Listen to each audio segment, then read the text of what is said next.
Hi, and welcome to the Skincarma Pod. I'm Carmine, the creator and voice of the Skincarma Blog.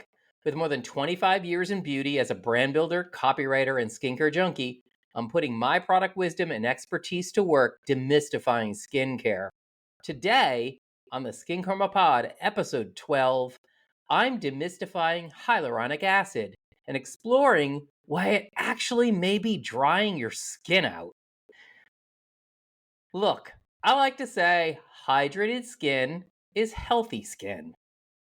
I didn't really know the importance of hydration or even the definition of hydration to my skin health until I experienced K Beauty for the first time in, I guess, around 2015, 2016.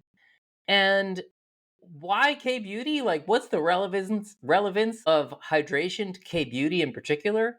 Well, hydration is a central tenet of Korean skincare. In fact, if I wanted to sum up the philosophy of a K Beauty skincare routine, I could do it in two words: hydration and sunscreen.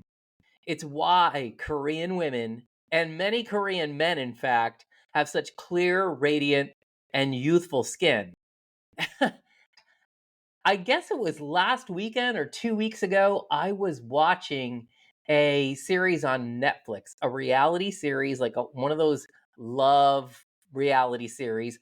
I don't care for them in English for some reason, but I love watching them in Korean or Japanese.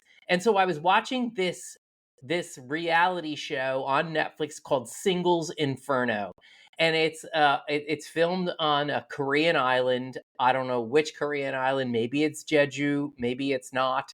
Um, and it's all these young, like 20 something, 30 something Koreans, and they're thrown together on the island. And the whole point is to find love, right? Singles Inferno. And the thing that strikes me most, honestly, of anything, is how beautiful everyone's skin is. And that includes the men. Like, I remember watching, and there was this one guy, I don't even remember what his name was, and he had the most ridiculously radiant, reflective, glowing skin I have ever seen on a man. But honestly, all the guys look like that, and it's because they really focus on hydration in their skincare routine. Hydration, and of course, sunscreen. Look, I've talked a lot about sunscreen on the blog, in the podcast. It's the most important skincare product in your routine. If you're not using sunscreen, don't even bother wasting your money on anti aging products like retinol creams and dark spot serums. The damage just keeps going and going and going. As important as sunscreen is to your skin health, it's not the only thing you need, right? To attain and maintain healthy, youthful skin. Hydration is another piece of the puzzle. The trick is how you go about hydrating. You have to figure out what products work for you and which don't, and kind of the ingredients that are best for optimizing your skin's hydration levels. But get this, skin hydration doesn't start with skin care. Let me repeat, skin hydration doesn't start with skin care. It starts with drinking water. Like, how ridiculous is that? Hydrating from within is the most efficient way to optimize your skin's hydration levels. As a rule, you're well hydrated if you're drinking an ounce of water for every pound of body weight. So I weigh 150 pounds. That means that I need to drink 150 ounces of water every day.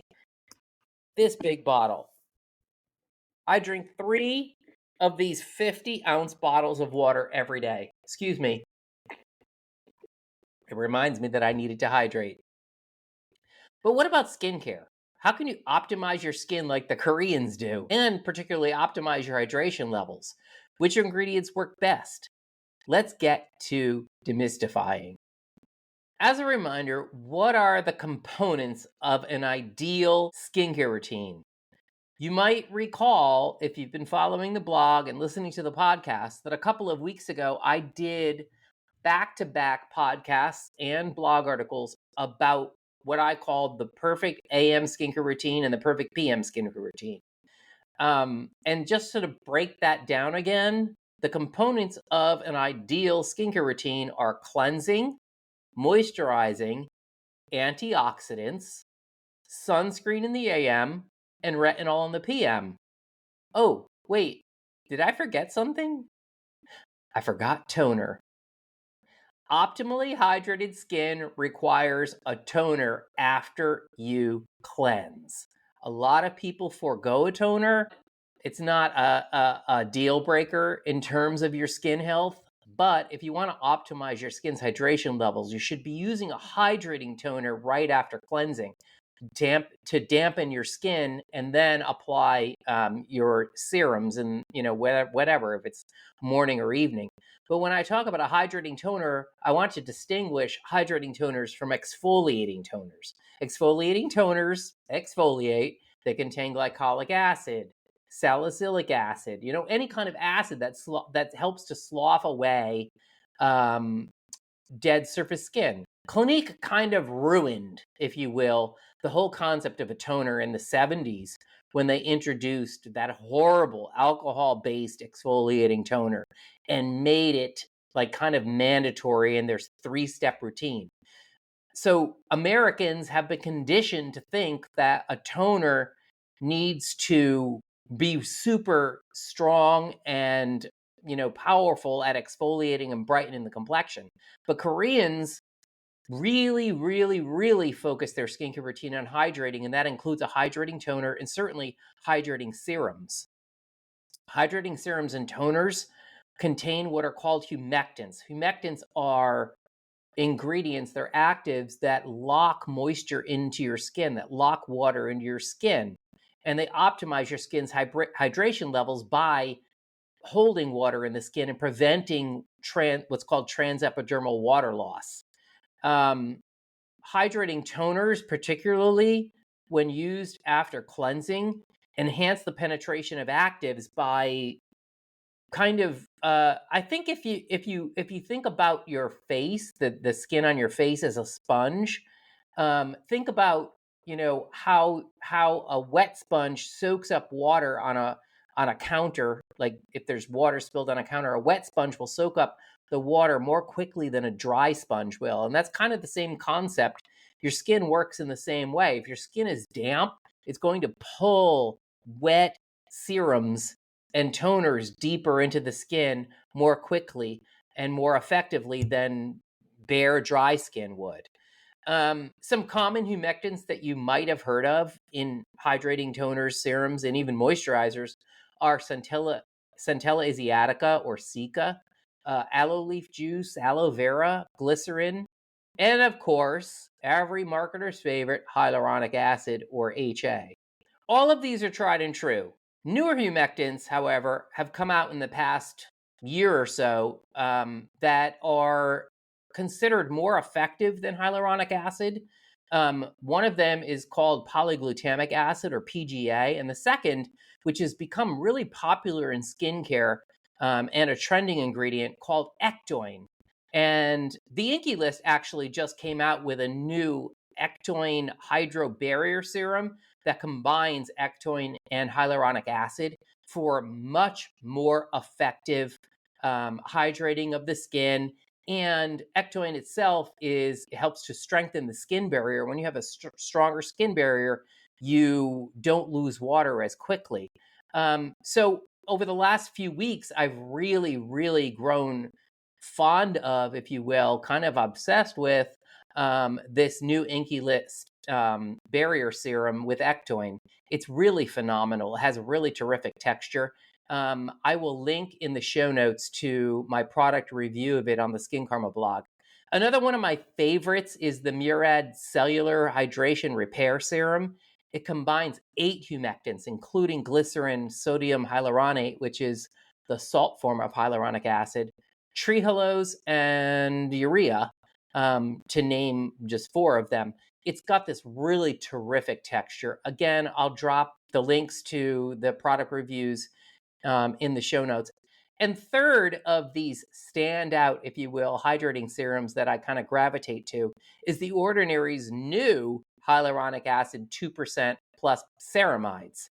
It's a replacement for the original like original from the Ordinary's earliest days, hyaluronic acid serum 2% plus B5.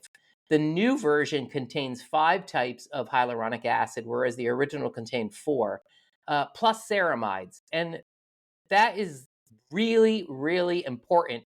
And I'm going to get into that in a bit.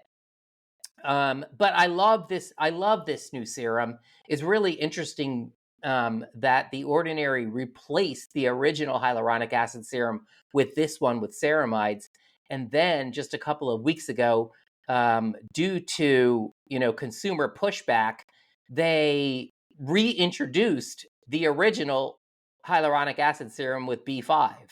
I think it's because consumers with oily skin didn't want those ceramides. Even though the product is not very heavy, it's still a translucent, pulpy serum.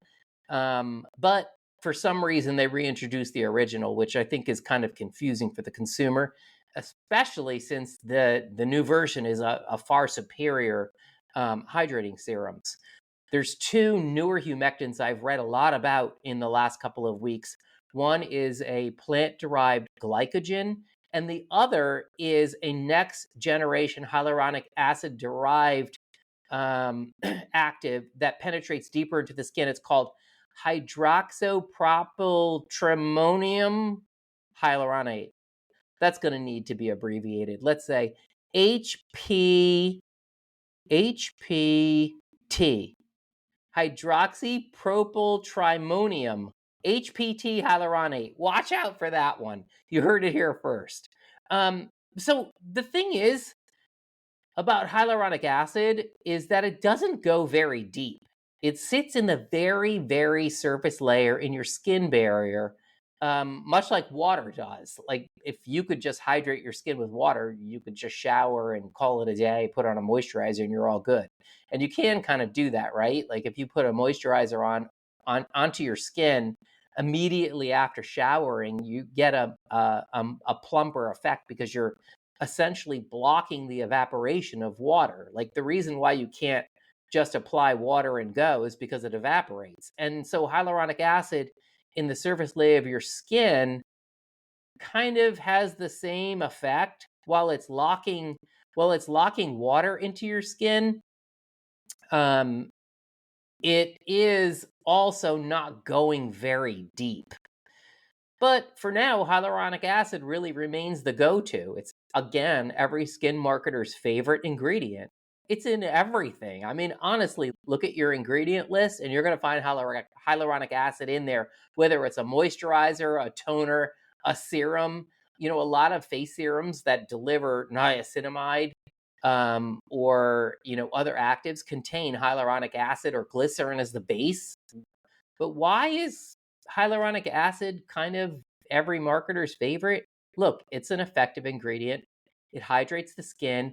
It plumps and softens and gives the skin surface kind of a cushiony feel to it, like a baby's cheeks.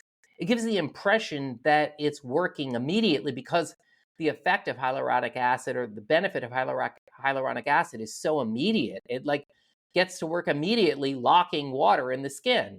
And so you as the consumer have the impression that the product is working instantly. It's doing something instantly, and marketers love when you think their products are working immediately. Hyaluronic acid is relatively easy to formulate with. It plays well with other actives, and get this, it's cheap. It's a super cheap ingredient. It allows a marketer to kind of cut corners to deliver instant efficacy and instant benefit, and it doesn't cost them very much to do that. So let's break it down. What is hyaluronic acid and what does it do? Well, hyaluronic acid is a naturally occurring substance found in the human body and in human skin, joints, and connective tissues. It plays a crucial role, in fact, in maintaining and optimizing your skin's hydration levels. Your skin really wouldn't be able to maintain the hydration levels it needs without hyaluronic acid.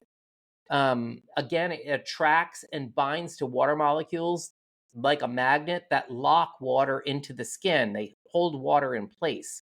It's a simple process that increases skin's moisture content and helps to counter what's called transepidermal water loss, or the evaporation, really, of water through the skin barrier. HA also plays an important role in skin aging. According to the National Library of Medicine at the NIH, skin aging is also associated with loss of skin moisture. The key molecule involved in skin moisture is hyaluronan, or hyaluronic acid, a glucosaminoglycan, or GAG, with a unique capacity to bind and retain water molecules. That's why hyaluronic acid is essential to assure optimal hydration levels. But here's the thing about hyaluronic acid: it doesn't work if you don't use it correctly. Again, HA hydrates by attracting and binding water molecules in your skin. Remember those skincare marketers I talked about earlier that love hyaluronic acid? Well, they love to make two particular claims about hyaluronic acid. They love to say that hyaluronic acid holds 1,000 times its weight in water. I know that because I've written that on packaging myself. The second thing that skincare marketers love to claim is that hyaluronic acid draws water from the air to your skin. So it makes it sound like you're walking around during the day, and if you've got hyaluronic acid in your skin that you've applied through a moisturizer or a serum, that it's kind of pulling water into your skin as you go about your day, doing other things like products that work while you sleep. You're not really doing anything, or you lose weight. Oops, I didn't mean to get onto the Ozempic craze. So the thing is, that first claim about how HA holds 1,000 times its weight in water is nonsensical, and it's been debunked. In fact, in a 2023 study, high molecular weight HA absorbed only 30 times its weight in water, and low molecular weight HA absorbed only 20 times its weight in water. That's a far cry from the 1,000 times its weight in water that skincare marketers get away with claiming. The second claim, that it draws water from the air, is misleading and self-serving. While HA can, in fact, pull water from the air, it can't pull water from the air if the air is dry. What water is it pulling from? On a cold winter day, like I'm recording this in today, the air around me is super dry. It's low humidity. There's no water in the air for hyaluronic acid to pull into your skin. If you think about, like, when you get out of the shower in January and you dry yourself off and you toss the towel over the top of the shower curtain rod, like, that towel will be dry in a matter of a couple hours. In the summer, when the air is super, super humid, that towel is probably going to still be wet the next morning or damp the next morning, right? And it's all because of what's going on in the air. In the winter, the air is sucking water out of that towel because the air wants to be moist, just like your skin. And so you're in a constant battle, really, with the air around you, particularly in winter. Is the air going to be hydrated, or is your skin going to be hydrated? And so when you apply hyaluronic acid to your skin, remember I said that it gets absorbed into the uppermost layers of your skin. It doesn't go particularly deep. The place it's drawing water from isn't the air. There's no water in the air. It's drawing water from the skin itself. And where does the skin store water? The skin stores water deep down in the dermis. So what's happening is the hyaluronic acid that you're applying to your skin is pulling water to the surface, where your skin has that really plump, cushiony feel, right? But the trippy thing about that is you're now drawing the water to the surface, and guess where the water's going? It's getting sucked out of your face by the air around you. So you're actually putting yourself in the position of drying your skin out if you're not preventing transepidermal water loss. So I think we need to think about, and this is how I think about my own skincare routine. You need to think about employing what I call a lock and block strategy. You can use humectants like hyaluronic acid, ectoin, and polyglutamic acid to lock hydration into the skin surface. And then you want to block the escape of water through the skin surface with fatty acids and ceramides, lipids essentially, that are naturally occurring in your skin. And when you apply ceramides and fatty acids and emollient plant oils, you're blocking the evaporation, you're blocking transepidermal water loss through the skin barrier out into the dry air around you. Are you maybe familiar with a trend that kind of got going 2 years ago? I don't know that it's a trend now. Maybe it's a staple in a lot of skincare routines. The trend of slugging. Slugging, like a reference to slugs or snails, and that snail slime, that icky snail slime. Slugging is when you take a like a petrolatum based product like Vaseline, and you apply that as the last step of your skincare routine, and you go to bed, right? So you go through the process of cleansing and toning and applying serums, retinol, all of that, and then you put this super occlusive layer of Vaseline, say, over your skin. And what happens is it prevents anything from escaping. All those actives have only one way to go, and that's inside your skin. Look, you don't need to achieve that effect by slugging with Vaseline. That's not fun. It's gross. It gets on the pillow. It's kind of crazy. All I recommend is a really well formulated lipid replenishing moisturizer, a richer moisturizer, particularly in winter. I have talked frequently about 3 moisturizers in particular that I love: the Intoxicated Moisture Boost Hydrating Cream, the Skin Fix Triple Lipid Peptide Cream, and the Inky List's Bioactive Ceramide Moisturizer. All 3 have been reviewed on the blog. I've talked about them on the podcast. I will drop links to them in the show notes. So that's it. What I want you to do is, if you're using a hyaluronic acid serum or any humectant serum, I want you to remember what's happening, the chemistry that's going on in your skin, and to employ a lock and block strategy. Don't allow all of that water to be drawn to the surface of your skin and then evaporate into the dry air around you.